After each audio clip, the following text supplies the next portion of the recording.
Episode 13। जांच पड़ताल और साजिश। जब अमन ने कोठी का दरवाजा खोला तो सामने दो व्यक्ति खड़े थे। एक मोटा सा हवलदार और एक दुबला पतला जवान इंस्पेक्टर। हवलदार गंभीर स्वर में बोला, मेरा नाम है धोलाराम और ये है मेरे साहब इंस्पेक्टर अजय। इतने में पीछे से आवाज आती है। आवाज वरुण की थी। कौन है अमन? अमन कुछ बोल पाता इससे पहले धोलाराम बोल पड़ता है। दुलाराम सख्त लहजे में बोला, घाट पर जो हत्या हुई है उसकी पूछताछ के लिए आए हैं। और जैसी उम्मीद थी, तुम्हें तो खबर मिल ही गई होगी, क्योंकि खून घाट पर हुआ है और घाट के पास बस तुम लोग ही रहते हो। दुलाराम अमन को किनारे करते हुए कोठी के अंदर दाखिल होता है। सामने वरुण, कार्तिक, आर्यन और ध्रुव खड़े थे। पुलिस को देखकर वरुण, कार्तिक और ध्रुव नॉर्मल थे, पर अमन और आर्यन, उनके चेहरे पर घबराहट साफ साफ देखी जा सकती थी। इस समय वो कितने डरे हुए थे ये वो ही बता सकते थे। दुलाराम कहता है, आइए सर। इंस्पेक्टर अजय अंदर आता है और सबको एक बार संदेह भरी नजर से देखता है। आर्यन और अमन के चेहरे पर डर साफ झलक रहा था, लेकिन वरुण, कार्तिक और ध्रुव शांत और गंभीर थे, मानो पुलिस के आने से उन्हें रत्ती भर भी फर्क ना पड़ा हो। अजय सीधे सवाल पर आते हुए कहता है, हत्या कैसे हुई? कार्तिक बिना हिचकिचाहट के कहता है, हमें क्या पता। अजय कहता है, तो किसने की? कार्तिक फिर बोलता है, हमें नहीं मालूम। अमन और आर्यन चुपचाप खड़े रहते हैं। अजय गंभीर स्वर में कहता है, जिस तरह से हत्या हुई है उस लिहाज से किसी की चीख या बचाने की आवाज तो जरूर आई होगी। वरुण साहब और दृढ़ स्वर में बोलता है, हमें कोई आवाज नहीं सुनाई दी और ना ही हमें कुछ पता है। अजय कहता है, अच्छा, अगर मैं कहूँ कि मुझे शक है कि ये हत्या तुमने की है वरुण? एक पल के लिए सब चौंक जाते हैं। वरुण बोलता है, आपको लगता है कि हत्या मैंने की है? क्या आपके पास कोई सबूत है? अजय आगे बढ़ते हुए कहता है, नहीं, लेकिन ये जानने की कोशिश भी नहीं की कि मैंने ऐसा क्यों कहा।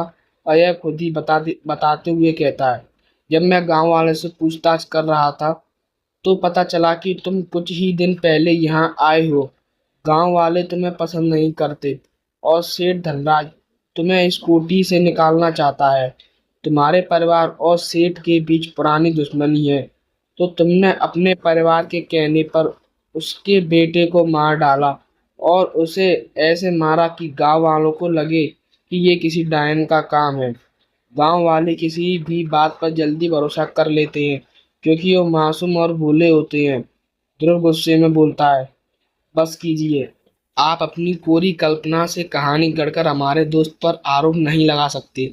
अजय ध्रुव की ओर देखकर कहता है, चिंता मत करो, ये कहानी जल्दी ही सच बन जाएगी, जैसे ही सबूत मिलते हैं। ध्रुव गुस्से में ही जवाब देता है, हाँ, जब मिल जाए तब कुछ बोलना। और वैसे भी अगर आपके अनुसार खून मेरे दोस्त ने किया है तो मेरे दोस्त की योजना इतनी बेहतरीन है कि तुम लोग सबूत भी नहीं जुटा पाओगे और पूरी कल्पनाएं लगा के अपने और दूसरों का वक्त बर्बाद करते रहोगे। कहीं ऐसा ना हो कि समय हाथ से निकल जाए और केस क्लोज करना पड़े और आप बस अपनी कल्पना ही सिद्ध करते रह जाएं।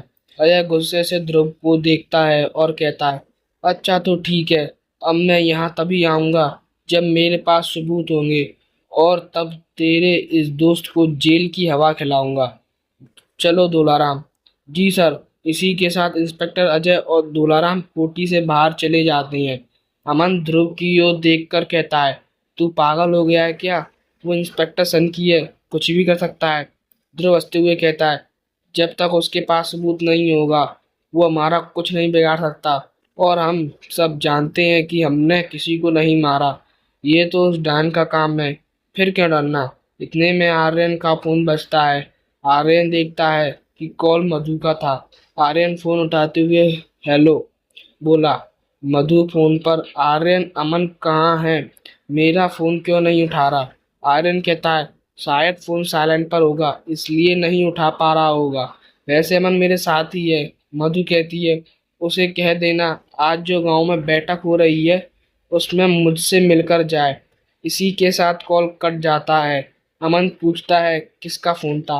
आर्यन मुस्कुराते हुए अमन से कहता है मधु का था। अमन उत्साहित होकर बोला क्या कहा उसने। आर्यन बोला पहले तो तू अपना फोन चेक कर। और हाँ, आज गांव में बैठक है, वो चाहती है कि तू उससे मिलकर जाए। अमन उत्सुक होता है। कार्तिक कहता है आज किस बात को लेकर बैठक हो रही है। आर्यन बोला शायद घाट पर जो कुछ हुआ है उसी से संबंधित होगा। कार्तिक कहता है मैं भी चलना चाहता हूँ, एक बार देखना है कि गांव की बैठक कैसे होती है। सभी चल पड़ते हैं। थोड़ी नानुकुर के बाद वरुण भी उनके साथ चलने को तैयार हो जाता है। पांचों घाट पर करते हुए गांव की तरफ जाते हैं जहां बैठक होने वाली थी। लेकिन जब वो लोग पहुंचते हैं तब तक बैठक शुरू हो चुकी थी। माहौल थोड़ा तनावपूर्ण था। सेठ धनराज चिल्ला रहा था, उल्टे सीधे तर्क दे रहा था। जो सेठ कल तक सोने की चेन और अंगूठियों के साथ उसके चेहरे पर जो चमक रहती थी वो आज नहीं थी। वो पागल सा हो गया था। उसका बस एक ही मकसद था और उनको गांव से बाहर निकालना, वो भी मारते हुए, और उस कोठी को बंद करवाना। आर्यन, ध्रुव, वरुण और कार्तिक दूर खड़े सब कुछ देख रहे थे। अमन मधु के साथ वहां से चला गया था। इतने में वो लोग देखते हैं कि काल गांव और शाम गांव के प्रेसिडेंट दोनों कुछ बात कर रहे हैं, पर बहस अब भी जारी थी। तभी अमर सिंह गंभीर गूंजती आवाज में कहता है शांत हो जाओ। पूरी बैठक उस आवाज से साथ ही शांत हो जाती है। कार्तिक चौंकते हुए वरुण ये क्या तेरे ताऊजी हैं। वैसे तेरे ताऊजी को मानना पड़ेगा। एक आवाज और सब शांत। इससे पता चलता है कि उनकी कितनी इज्जत है गांव में। या डर के कारण अमर सिंह कुछ ऐसा कहता है जिससे पूरी बैठक सन्न रह जाती है। अमर सिंह कहता है मैं सेठ धनराज की बात से सहमत हूँ। मैं अपना पद छोड़ने को तैयार हूँ और मेरी जगह अब मेरा भतीजा वरुण इस कुर्सी पर बैठेगा। वरुण स्तब्ध था। सेठ धनराज का चेहरा गुस्से से लाल हो गया। इसी के साथ अमर सिंह अपनी जगह से उठकर बैठक को समाप्त करता है और वहां से चला जाता है। इसी के साथ सेठ भी तमतमाते हुए चेहरे के साथ वहां से निकलते हुए किसी को तुरंत फोन मिलाता है। सेठ धनराज फोन पर कहता है मुझे 50 आदमी चाहिए, ऐसे जो बिना किसी को पता चले किसी को भी मौत के घाट उतार सके। पैसा कितना भी लगे मिल जाएगा। फोन पर से एक भारी आवाज आती है काम हो जाएगा। सेठ कहता है ठीक है, आज के आज उन लोगों को भेजो। और सेठ फोन कट कर देता है। एपिसोड 13 समाप्त। यहाँ तक कहानी सुनने के लिए धन्यवाद।